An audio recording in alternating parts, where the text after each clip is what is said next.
Assalamualaikum warahmatullahi wabarakatuh. Kita jumpa lagi di channel Mimin di Balik Layar. Pertama, saya ingin mengucapkan banyak terima kasih kepada sobat Mimin semua yang sudah subscribe di channel ini, dan saya doakan semoga kalian diberikan rezeki yang melimpah dan dijauhkan dari segala masalah. Dan untuk kalian yang belum melakukan subscribe, saya juga mendoakan semoga kalian diberikan kemudahan dan dibukakan pintu hatinya agar dapat mau sekedar menekan tombol subscribe yang sangat berarti untuk saya dalam mengembangkan channel ini. Namun untuk kalian semua, saya tetap mendoakan yang terbaik. Semoga kalian tetap dalam keadaan sehat walafiat dan tidak kurang satu apapun. Dan bagi kalian yang sedang merasa galau atau sedang merasa dicampakkan, tunjukkanlah kepada mereka bahwa kalian adalah orang-orang yang berprestasi, orang-orang yang berkualitas, dan jadikanlah mereka menyesal karena telah mencampakkan kalian. Sobat semua, di video kali ini saya akan membahas tentang pembelajaran tatap muka yang berkaitan dengan pemenuhan kewajiban seorang guru untuk mengajar 24 jam linier agar dapat memenuhi syarat sebagai penerima tunjangan profesi. Namun di video ini saya hanya akan membahas untuk jenjang TK dan SD, sedangkan jenjang lainnya akan saya bahas di video-video saya berikutnya. Baik, sebelum kita mulai, ada baiknya teman-teman menyiapkan dulu cemilan dan secangkir kopi untuk menemani kalian dalam mendengarkan apa yang akan saya bahas dalam video ini. Bismillahirrahmanirrahim.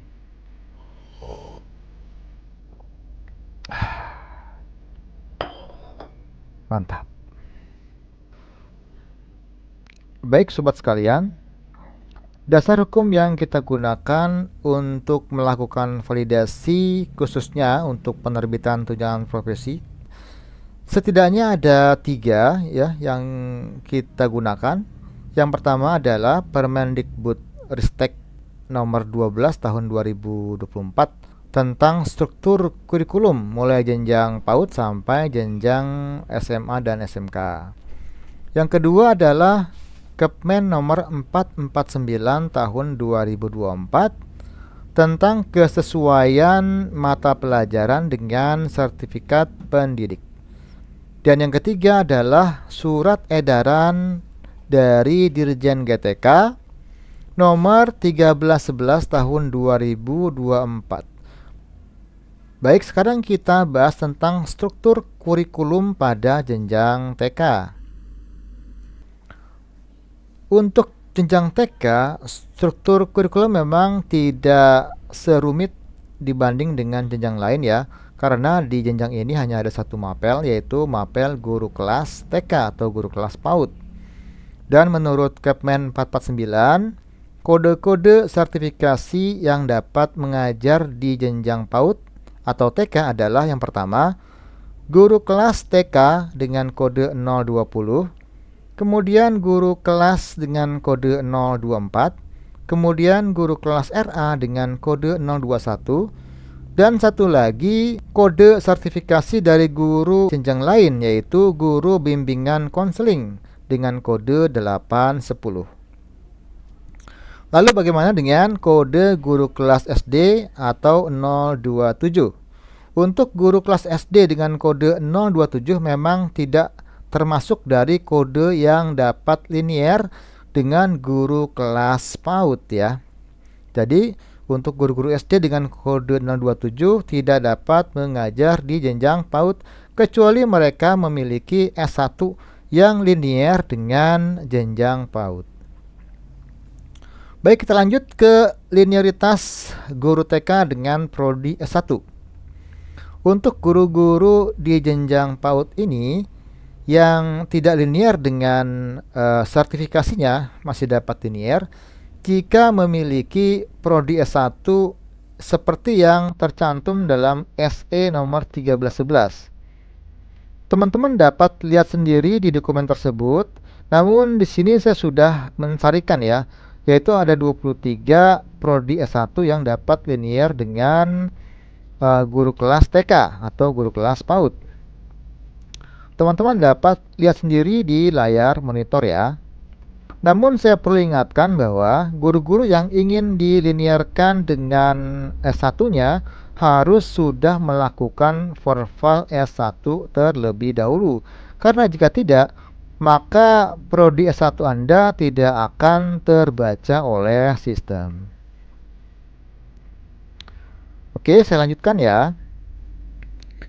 Kemudian untuk jenjang SD, kurikulum yang terdapat pada SD menurut Permendikbud nomor 12 tahun 2024, mapel-mapel yang terdapat pada jenjang SD adalah Bahasa Indonesia, Matematika, IPAS, Seni, Pancasila, dan Bahasa Inggris yang terdapat di kelas 3 sampai kelas 6, dan keenam mapel ini merupakan tanggung jawab dari guru kelas. Nah, kemudian ada guru agama, guru PJOK, dan guru muatan lokal. Nah, untuk guru muatan lokal ini dapat berdiri sendiri atau menjadi bagian dari guru kelas. Jika guru muatan lokal berdiri sendiri dan ingin dihitung sebagai jam linear, maka muatan lokal tersebut harus sudah memiliki perda dalam bentuk SK Bupati atau SK Gubernur ya, yang sudah didaftarkan ke admin tunjangan pusat. Untuk pengisian pembelajaran pada Dapodik, guru kelas diisi oleh satu orang guru dengan jumlah jam 24 jam ya. Kemudian untuk kepentingan irapor, teman-teman juga dapat memasukkan submapel dari guru kelas ya, yaitu mapel-mapel yang menjadi tanggung jawab guru kelas secara tersendiri, namun dengan jumlah jam 0 ya, supaya nanti jumlah jam mengajar total itu tidak melebihi struktur. Karena kalau melebihi struktur nanti akan menjadi tidak valid ya. Kemudian untuk guru agama silakan diisi sesuai dengan jam mengajar yang ada pada struktur. Kemudian guru PJOK dan guru muatan lokal. Baik sobat semua, sekarang kita bahas linearitas guru SD terhadap sertifikasinya. Menurut Kepmen 449 tahun 2024, ada lumayan banyak kode-kode sertifikasi yang dapat mengajar di SD sebagai guru kelas. Terlepas dari polemik tentang guru kelas ini, saya hanya menyampaikan apa yang ada pada regulasi. Jadi jangan tanya mengapa, tapi beginilah adanya. Yang pertama, guru kelas TK dengan kode 020. Ya betul, guru kelas TK bisa mengajar di SD. Ini agak berbeda dengan guru kelas SD yang tidak dapat mengajar di jenjang TK. Namun perlu diingat bahwa untuk guru kelas TK mengajar di SD itu hanya bisa di kelas 1 dan kelas 2. Jadi kalau yang bersangkutan mengajar di kelas 3 ke atas itu juga tidak akan valid. Nah, kemudian juga untuk guru kelas RA dengan kode 021 sama perlakuannya dengan guru kelas TK yang hanya bisa mengajar di kelas 1 dan kelas 2 atau pada fase A. Yang berikutnya adalah guru kelas SD dengan kode 027. Kemudian guru kelas MI dengan kode 028. Kemudian berikutnya adalah matematika dengan kode 047, 094, 180 dan 318. Kemudian pendidikan kewarganegaraan dengan kode 050.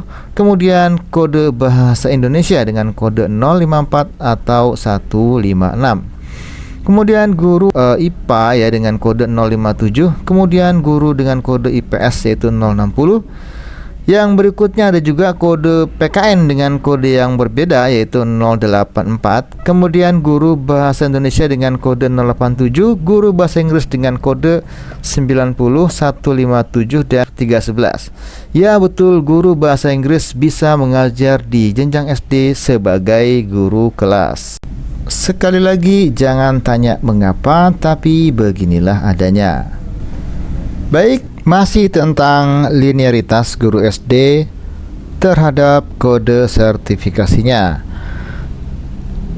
Guru-guru berikutnya yang dapat mengajar di SD sebagai guru kelas adalah guru geografi dengan kode 114 atau 207, guru sejarah dengan kode 117 atau 204, guru ekonomi dengan kode 120, guru biologi dengan kode 124 atau 190 atau 321, guru PPKN dengan kode yang berbeda dari yang sebelumnya yaitu kode 154, kemudian guru fisika dengan kode 184 atau 319, guru kimia dengan kode 187 atau 320, guru ekonomi dengan kode 210, guru sosiologi dengan kode 214, guru antropologi dengan kode 215, guru PKN lagi dengan kode 310, guru kimia umum dengan kode 504, dan kemudian ada penambahan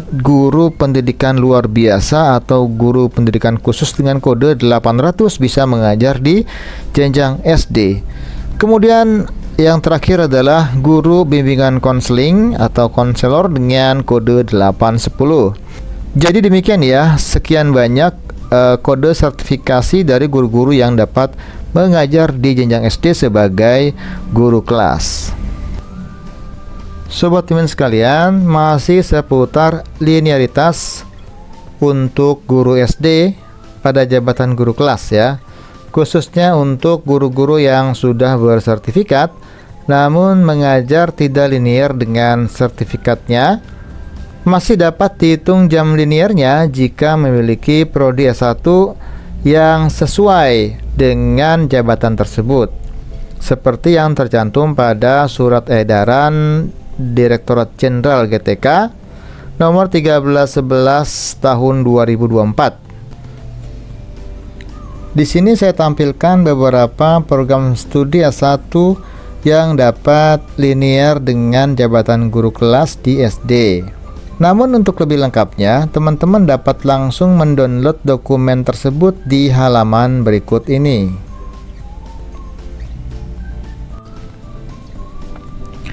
Kemudian untuk guru olahraga di jenjang SD tidak ada perubahan dari sisi regulasi, maka saya tidak akan membahasnya di sini.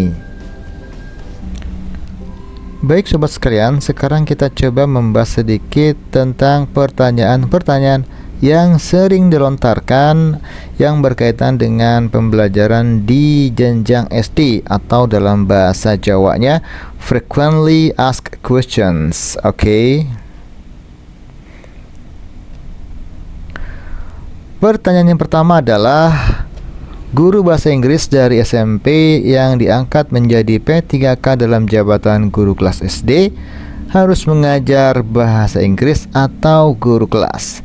Ya oke, pertanyaan ini memang cukup banyak ya ditanyakan oleh teman-teman kita yang diterima sebagai guru kelas di SD, sedangkan sebelumnya ia mengajar sebagai guru bahasa Inggris di SMP.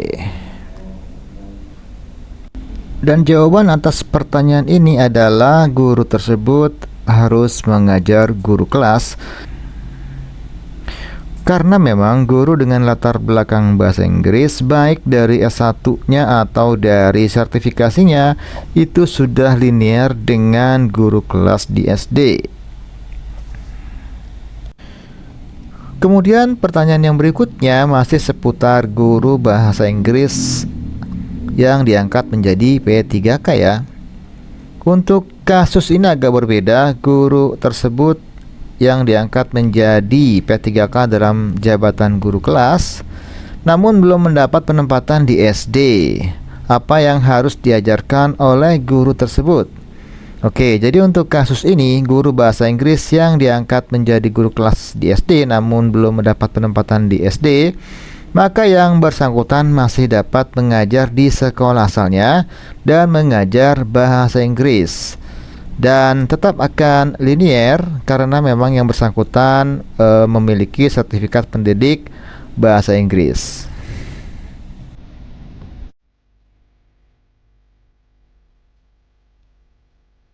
Oke, kemudian pertanyaan nomor 3 yang sering ditanyakan adalah guru bahasa daerah yang diangkat menjadi guru P3K pada jabatan guru seni budaya harus mengajar apa? Oke, untuk jawaban dari pertanyaan ini ada alternatif ya.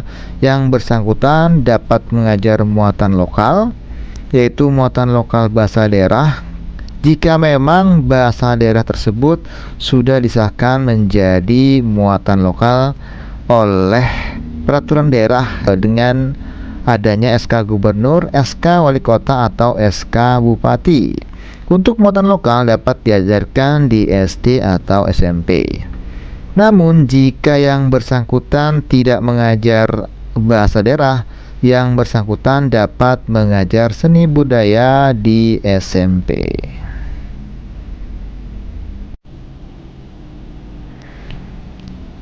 Pertanyaan berikutnya adalah guru PJOK pada sekolah yang JJM-nya kurang dapatkah diberi tugas tambahan untuk memenuhi kewajibannya mengajar 24 jam linear. Nah, untuk kasus ini sebetulnya kita harus membahas dulu tentang kebutuhan guru ya. Namun di sini akan saya jawab secara singkat saja, yaitu untuk guru PJOK di SD dapat menambah jam tambahan ya, namun dengan syarat bahwa guru olahraga di sekolah tersebut tidak berlebih. Nah, ini ada catatan bahwa untuk SD dengan 8 rombel itu masih membutuhkan 1 guru PJOK. Jadi kalau ada 2 guru PJOK pada sekolah SD yang rombelnya 8 ke bawah, itu tidak bisa menampung 2 guru PJOK ya. Walaupun dengan tugas tambahan apapun tetap tidak valid ya. Jadi memang harus ada 1 yang direlokasi ke sekolah lain. Dan pertanyaan yang berikutnya adalah dari guru-guru yang mengikuti PPG dalam jabatan dan diberikan bidang studi yang tidak sesuai dengan mapel yang diajarkannya selama ini. Yang dipertanyakan adalah bagaimana nanti dengan nasib tunjangan profesinya. Baik, saya terangkan di sini ya bahwa pemanggilan PPG adalah berdasarkan prodi yang diambil pada saat yang bersangkutan mengikuti atau lulus S1-nya. Jadi tidak terpengaruh dari mata pelajaran yang diajarkannya selama ini. Namun jangan khawatir karena walaupun nanti sertifikasinya berbeda dengan mapel yang diajarkan, tetap dapat dibayarkan sepanjang S1 yang bersangkutan linear dengan mapel yang diajarkannya selama ini. Sebagai contoh di sini untuk guru-guru katakanlah misalnya fisika, kemudian dia sekarang mengajar guru kelas SD dan kemudian ikut PPG fisika, yang bersangkutan tetap dapat dicairkan tunjangannya atau tetap valid karena prodi S1 fisika sesuai dengan apa yang telah saya terangkan dalam video ini tetap linear untuk mengajar guru kelas di SD. Demikian ya, semoga dapat difahami. Demikianlah pembahasan kita mengenai penghitungan jam linear untuk jenjang TK dan SD, dan saksikanlah pembahasan lainnya di video-video saya yang berikutnya. Semoga kalian semua paham dan salam validasi.